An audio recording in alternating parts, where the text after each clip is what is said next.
청신국제 중고등학교의 기본적인 이미지하고는 제가 조금 안 맞을 수도 있을 것 같습니다. 사실 나이도 제일 많은 편이고요. 지금 여기 와 있는 아이들, 특히 중학교 1, 2학년 아이들 아마 제가 굉장히 무서울 겁니다. 우리 학교에서 제일 무서운 선생 중에 하나입니다. 사실 무섭고 딱딱하고 이런 사람들은 융합교육 이런 거하고 잘 안 어울릴 수도 있는데 제가 그걸 맡게 됐네요. 보이시죠? 목차 답답하잖아요. 그죠? 낡은 사고를 하는 사람입니다. 저희 학교는 그동안 학장 수업이라는 이름으로 사실은 이런 것들을 많이 해왔습니다. 학장 수업은 기본적으로 ACG 교육 목표를 수행하기 위한 구체적 방법의 모색이란 차원에서 접근을 해왔고요. 이것이 대체로 교과관 확장을 통한 학생들의 창의적 사고 향상, 뭐 이런 거, 그 다음에 전문적 지식 교환을 통해서 교과 내용 이해, 심화 이런 거죠. 대체로 가학문적인, 여기서 나온 것처럼 교과관 연계를 통해서 아이들은 다양한 지식을 습득할 수 있을 거고, 그를 통해서 통합 교과적 사고력을 향상시킬 수 있고, 더불어 수업 집중도를 향상할 수 있을 거다라는 뭐 이런 겁니다. 예를 들어보죠. 우리가 수업을 이런 식으로 했죠. 18세기 유럽의 음악이 중심이 되는데 그 음악 시간에 유럽의 역사를 얘기하고 유럽의 지리의 특성을 얘기합니다. 이걸 얘기하기 위해서 선생님들이 들어와서 직접 수업을 하죠. 그러니까 뭐 팀 티칭이라고 하는 방식을 씁니다. 이렇게 되면 18세기 유럽을 좀 더 깊이 이해하게 될 거고요. 그런 이해를 바탕으로 의문을 창출할 겁니다. 앞에서 그런 식의 얘기를 하면 18세기 유럽이 뭘까? 그 시기의 정치구조는 어떨까? 그 시기의 미술은 어떨까? 그리고 그때 사람들은 어떤 옷을 입었을까? 이런 생각들을 아이들이 하게 만드는 게 확장 수업의 가장 큰 효과일 겁니다. 그래서 이것들을 스스로 공부해 나가게 만들어야겠죠. 한정된 수업 시간 내에서 만들어내려면 결국 확장 수업은 아이들의 사고를 확장시키는 것이고 이것들이 기본적으로 저희가 추구했던 확장 수업의 기본적인 입장일 겁니다. 그런데 국어를 중심으로 말씀을 드리면 이런 게 주로 된 확장 수업이죠. 그러니까 예컨대 저는 국어 선생이기 때문에 국어와 영어 결합, 우리나라 시조를 영어로 번역하기, 이거 일반 학교에서 절대 못합니다. 우리 애들만 할 수 있습니다. 국어와 미술, 소설 분석 후 만화와 비교하는 뭐 그런 방식들, 이거 자세한 내용 보시려면 곧 출간될 우리 실장님 책 사서 보시면 됩니다. 거기 아주 자세히 나와 있습니다. 국어와 역사, 작품 속에 반영된 당대의 상황, 물론 우리가 문학을 공부하면서 역사를 배제하고 공부할 수는 없습니다. 그러나 국어와 기술, 저는 한번 건축과 관련된 얘기 때문에 정열 선생님 모셔서 직접 한번 수업한 적이 있습니다. 이렇게 국어, 과학, 뭐 비문학 지문 속의 물리 현상들을 설명한다거나 이런 것들이 이제 기본적인 확장 수업 사례겠죠. 그런데 저희 학교는 아주 좋은 그 과목들이 있습니다. 예컨대 한국어라는 과목이 있습니다. 대부분의 국제고등학교 가면 한국어 교과가 있어요. 사실 한국어 교과는 원래 뭐 하는 교과냐면요.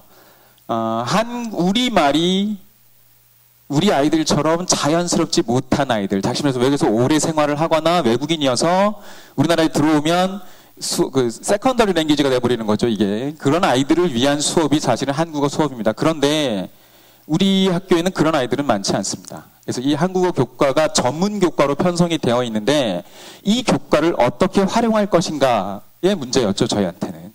그래서 제가 이 한국어 수업을 맡으면서 무엇을 해야 할 것인가가 제일 중요한 고민이었습니다. 그래서 한국어 능력을 신장시킨다? 아니, 그건 아니고요. 언어는 기본적으로 사고의 도구입니다. 그래서 사고력을 증가시킬 수 있는 길이 무엇일까 해서 이 시간의 수업은 이런 식으로 진행되었습니다. 지금 여기 앉아있는 아이들이 이 수업을 받았던 아이들이 한 6명 있겠죠. 첫 번째 시간에는 소크라테스는 과연 성인인가? 뭐 이런 얘기들입니다. 소크라테스가 성인이 아닐 수도 있다. 예를 들면 민주정치의 발달 과정으로 생각해보면 그는 청소년들을 바보로 니네가 뭘 알아서 직접 민주주의에 참여하느냐 하는 식의 얘기를 해서 너 자신을 알라가 사실은 자신의 무지를 깨닫는 거라고 하는데 무지를 깨닫게 한 게 과연 민주주의에 도움이 되는가? 라는 관점에서 보면 그는 죽을만 했다라는 결론에 도달할 수도 있습니다.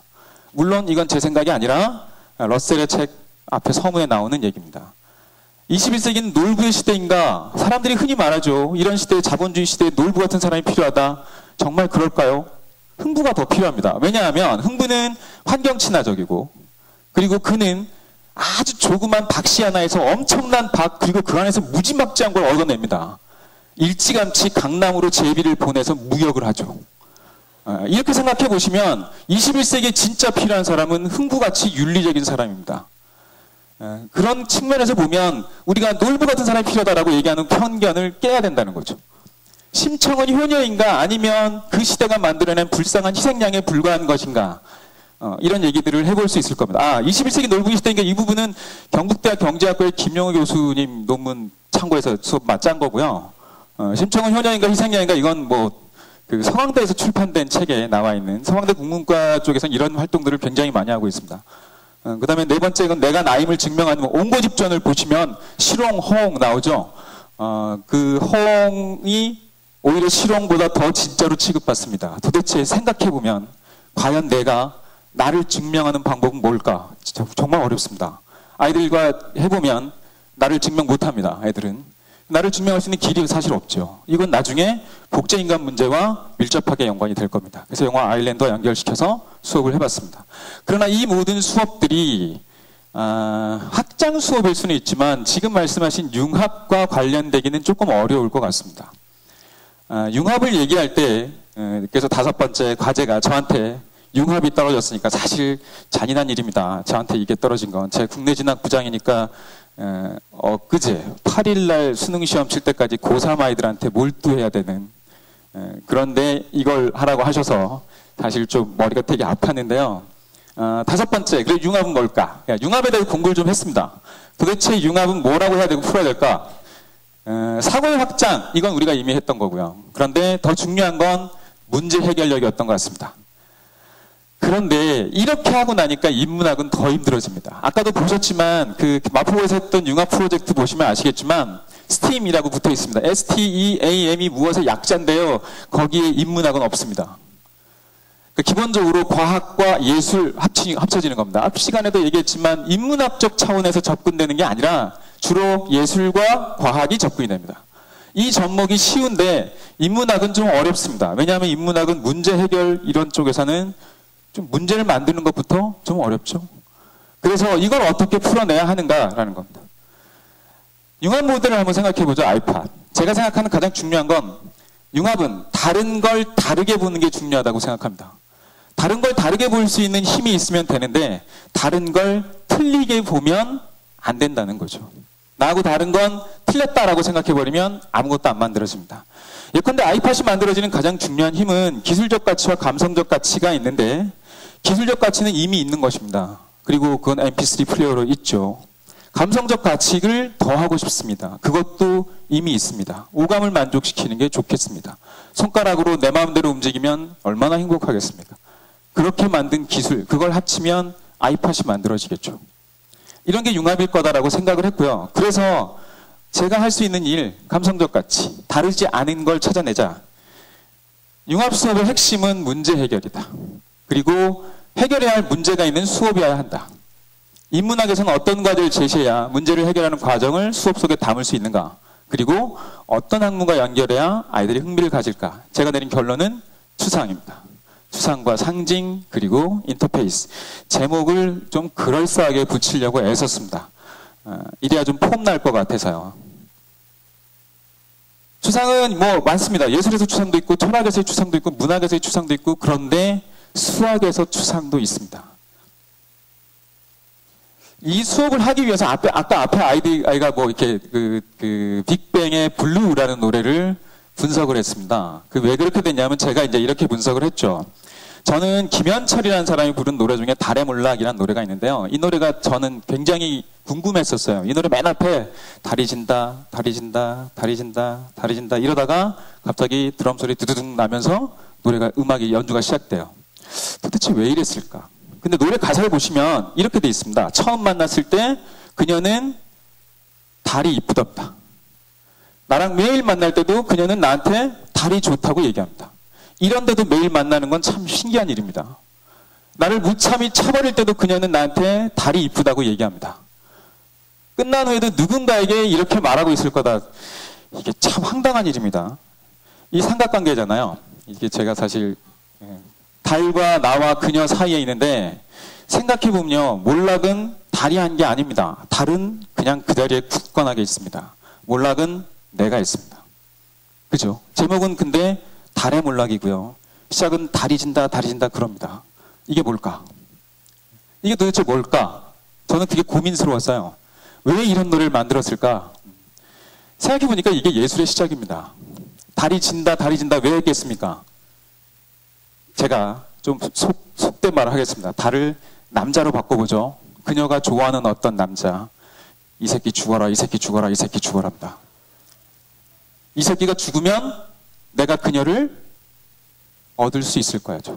그러면 이게 주문입니다. 자신의 간절한 소망을 표현하는 겁니다. 그게 달이 진답니다. 달의 몰락은 자신의 소망을 표현하는 겁니다. 자신의 소망을 표현하는 방식은 구체적이고 유치해서는 안 됩니다. 좀 더 세련돼야 되죠. 이렇게 숨깁니다. 그 숨김이 추상이라고 전 생각합니다. 아이들이 시를 잘 못 쓰는 이유, 시를 어려워하는 이유, 추상을 어렵게 생각하기 때문에 그렇습니다. 그래서 이 시간에 노래라고 하는 것을 이렇게 풀어줬죠. 사실 왜 노래를 선택했냐면요. 우리나라의 노래라는 것, 예전에 우리가 고전 시가로 배우는 것들은 다 노래입니다. 관동별 곡, 그죠? 곡이라는 건 노래란 얘기입니다. 제 마음의 가, 노래란 얘기입니다. 원래 노래입니다. 시조, 시절 가조의 약자입니다. 시조, 혹시 고등학교 때 여기 앉아 계신 부모님들 다 아시겠지만 시험 문제로 한자로 써라 그러면 시자를 말씀언변의 시자 쓰신 분들 다 틀립니다. 시조는 시절 가조의 약자입니다. 때 시자를 씁니다. 다시 말하면 그 시대에 가장 유행했던 대중가요란 얘기입니다. 그래서 아무나 그 노래를 부릅니다. 곡조에 맞춰서 가사를 붙입니다. 대중가요를 멋지게 쓸 수 있으면 시를 쓸 수 있습니다. 그래서 실장님이 얘기했던 우리 학교 학생들이 졸업할 무렵에는 시를 한 편 쓸 수 있으면 좋겠다. 해결책은 노래 잘 만들 수 있으면 됩니다. 이렇게 노래 만들 수 있으면 시를 쓸 수 있습니다. 근데 요즘 애들처럼 노래 만들지 않았으면 좋겠습니다. 있는 대로 자신의 감정 다 드러내고 난 네가 좋아! 이게 아니고요. 숨겨서. 추상은 그렇게 숨기는 겁니다. 그죠? 그래서 그 숨긴 것들을 찾아내봐라 라고 했더니 블루라는 걸 가져와서 기가 막히게 풀어냈습니다. 그래서 제가 아이들한테 시를 보여줬죠. 안 숨기는 시들을 보여줬습니다. 그치만 아름답고 잘 숨길 수 있는 것들을 보여줬습니다. 저는 백석의 시가 좋습니다. 백석은 아주 담담하게 얘기합니다. 어렵지 않습니다. 그러나 그는 할 말 다 합니다. 그리고 많은 사람들한테 얘기하겠죠. 추상은, 시에서의 추상의 힘은 그런 겁니다. 예컨대 내가 서정주를 개인적으로 알아야 내 누님같이 생긴 꽃을 이해할 수 있는 건 아니지 않습니까? 그렇지만 그 누님이라는 말 자체가 우리에게 다가오는 건 분명히 다르죠. 그런 게 추상이라는 거예요. 그러니까 추상은, 문학에서 추상은 숨긴다는 겁니다. 여기서 지금 제가 말하는 건 이미 얘기했고요. 그러면 수학으로 가보겠습니다. 그럼 수학은 어떠냐는 거죠. 교육 목표, 수학의 교육 목표는 이렇게 정리가 되어 있습니다. 수학적 개념, 원리, 법칙을 이해하고 수학적으로 사고하고 의사소통하는 능력을 길러. 핵심은요. 수학적으로 의사소통을 한답니다. 수학적 의사소통이 도대체 뭘까에 대해서 한번 생각해보죠. 제가 생각하는 수학적 의사소통이 추상일 것 같습니다. 수학에서 추상은 수학의 본질에 가깝습니다. 왜냐하면 수학은 기본적으로 수로 하는 자유로운 상상인데 상만 나왔네요. 상상과 게임이기 때문입니다. 그리고 그 수가 바로 추상의 결과입니다. 실제로 지구상에 하나, 1이라는 것이 존재할 수는 없겠죠. 똑같이 생긴 사과가 지구상에 단 하나라도 더 존재하지 않겠죠. 만약에 추상을 하지 않았다면 제가 어머님 심부름을 절대 할 수 없었을 겁니다. 제 29,465번째의 나무에서 난 36번째와 37번째 사과를 가져와. 이럴 수밖에 없겠죠. 그 사과를 무슨 수로 사겠습니까? 사과 2개 사와란 말을 이렇게 어렵게 해야 될지도 모릅니다. 그런데 기본적으로 수가 추상의 결과라는 걸 이해하면 우리는 추상이라는 것이 수학과 문학에서도 동시에 적용되는 것이라는 걸 알 수 있을 겁니다.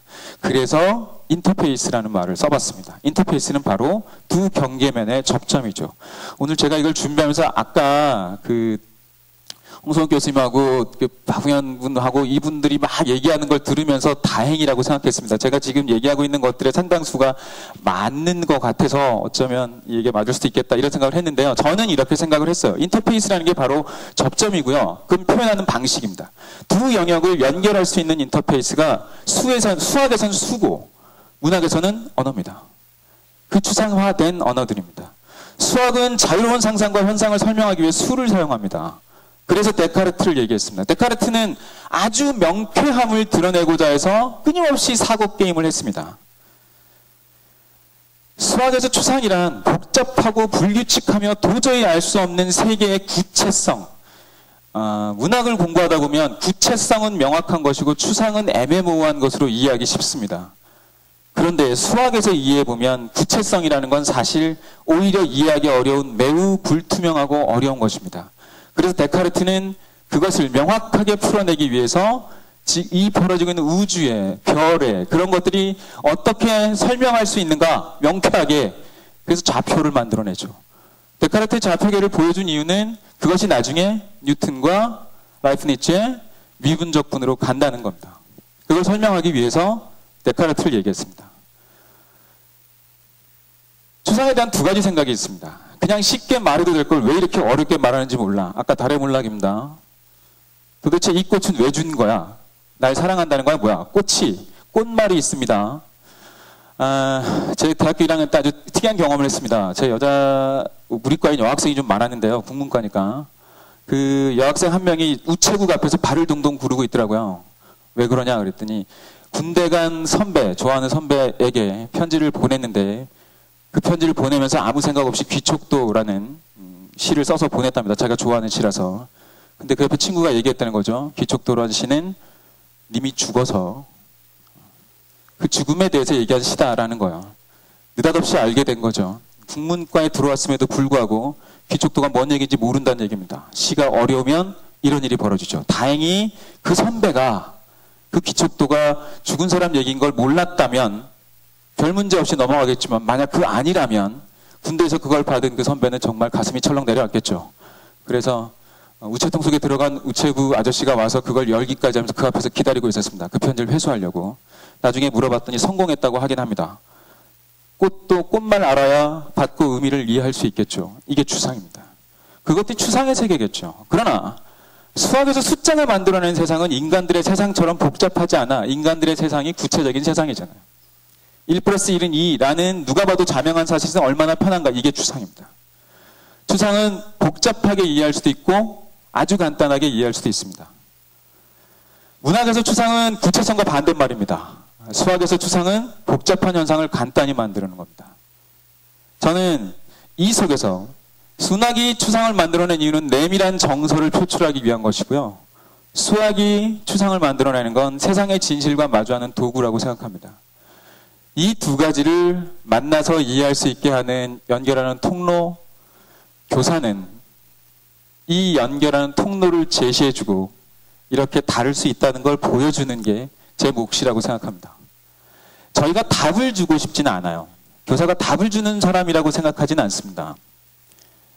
그동안 우리는 답을 주는 교육을 주로 해온 것 같습니다. 이거의 답은 이거야? 그러니까 이렇게 알아? 이건 이렇게 풀어야 돼? 라고 얘기하는 것. 그런데 확장 교육을 하고 융합 교육을 하고 싶어 한다면 교사는 반드시 답을 주지 않아야 한다고 생각합니다. 학생들이 답을 찾을 수 있도록 만들어야겠죠. 그리고 그 답을 찾게 제시해주는 역할을 합니다. 저는 이 인터페이스는 제가 수업 시간에 할 수 있는 최선의 방법은 이런 거라고 생각합니다. 융합교육은 제가 답을 주고 싶지는 않습니다. 그리고 자연과학과 예술이 결합하면 프로젝트가 나오겠지만 인문학적인 관점에서 이런 것들을 연결하면 아이들에게 질문을 줄 수 있고 그 질문을 풀어나가면서 그들의 사고가 확장되어 갈 거라고 생각합니다. 그리고 그 속에서 창의성이 나오겠죠.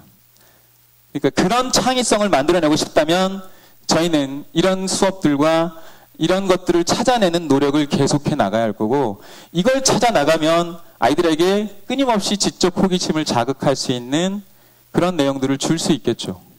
그리고 그 다음 몫은 아이들의 몫입니다.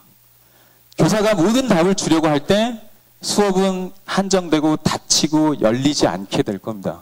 저는 이 얘기를 통해서 지금 얘기하고 싶은 건 추상이란 하나를 보더라도 감성적인 표출이 있고 이성적인 표출이 있는 겁니다. 감성적으로 표출할 때 추상은 간단히 설명할 수 없는 마음의 복잡한 갈래를 설명하기 위해서 오히려 애매모호하게 만드는 세계입니다. 그렇지만 이성적으로 이것을 표출하면 추상은 복잡한 구체적 세계의 그 변화하는 현상들을 잡아채는 매우 간단한 방법이 추상일 수 있습니다. 이렇게 같은 내용이 이렇게 다를 수 있다는 걸 이해하고 있다면 그러면 아이들은 새로운 걸 만들겠죠. 제가 왜 수업 시간에 트위터를 얘기했냐면 이건 이찬진 씨가 한 얘기입니다. 트위터는 세상의 모습과 가장 잘 닮아 있다는 겁니다. 우리가 세상에서 사람들과 소통할 때 트위터, 내가 관심 있는 사람하고만 소통하지 않나요? 세상 모든 사람과 소통하는 건 아니잖아요. 세상 모든 사람과 소통할 수 있는 길이 열려있는 곳이 트위터지만 내가 관심 있는 사람이 아니면 트위터하지 않습니다. 그죠? 그리고 내가 싫으면 차단해버리면 됩니다. 실제로 우리도 차단을 하죠. 트위터는 어쩌면 세상을 가장 완벽하게 추상화해낸 것이 그게 성공 비결일지도 모른다라는 겁니다. 그게 이찬진 선생의 얘기입니다. 저는 그 얘기가 추상이라고 생각합니다. 그래서 아이들한테 그런 얘기를 했습니다. 결국 우리가 어떤 창의적인 어떤 것들을 만들어내고자 한다면 결국은 이와 같이 서로 다른 것들을 다르게 바라볼 수 있는 힘이 생겨야 한다는 거죠. 수학이 다릅니다. 추상 다르고 문학에서 추상은 다릅니다. 같은 개념이지만 다릅니다. 이걸 이해하고 거기서 무엇을 만들어내는 건 학생들의 힘입니다. 그들이 책을 읽고 그들이 공부하고 더 많은 것들을 얘기해야죠. 선생님이 답을 얘기하고 싶지는 않습니다. 사실 아까 학생들이 인터뷰하면서 굉장히 좋은 얘기들 많이 해줬죠. 이 수업에서 나는 많은 걸 얻었다. 근데 한 학생이 아주 신랄하게 얘기했습니다. 빠졌네요, 보니까. 그 얘기가 사실 나와야 되는데 이 수업의 가장 최대의 약점은 저 혼자 주절됐다는 겁니다. 아이들이 좀 더 많이 얘기할 수 있고 소통을 해야 된다는 거죠. 급하게 하다 보니 그랬습니다. 사실 아이들이 더 많이 얘기하게 하고 더 많은 과제를 던져주고 제가 던져주는 학습지의 마지막은 숨겨져 있어야 합니다. 앞에서 했던 한국어 수업 시간에 했던 4가지의 것들에서 전 한 번도 답을 준 적 없습니다. 소크라테스가 성인인가 아닌가의 답은 아이들이 찾아내야 됩니다.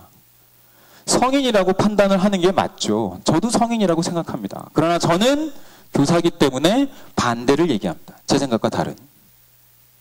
흥부의 시대, 놀부의 시대, 아니 놀부의 시대라고 얘기할 수도 있습니다. 어쩌면 세상은 놀부들이 더 잘 삽니다. 분명한 것은. 그리고 우리가 흥부가 되라고 강요하는 학교 교육은 세상과 동떨어져 있을 수도 있습니다. 흥부가 잘 사는 세상을 만드는 건 애들의 몫입니다. 그건 교사가 할 수 있는 일은 흥부가 잘 사는 세상이 돼야 한다라는 얘기를 하는 거겠죠.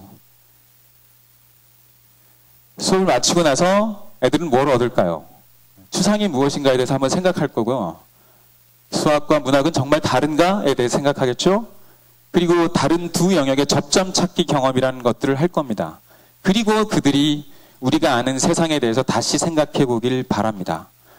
그리고 이게 마지막입니다. 제가 수업 시간에 늘 하고자 하는 가장 중요한 핵심은 이제까지 우리가 알고 있던 것들에 대한 배반입니다. 이걸 흔히 통념의 배반이라고 얘기합니다. 저는 수업 시간에 꿈꾸는 게 아이들의 통념을 가차없이 깨버리는 겁니다. 그것이 창의적 교육의 가장 핵심이라고 생각하고 있습니다. 감사합니다.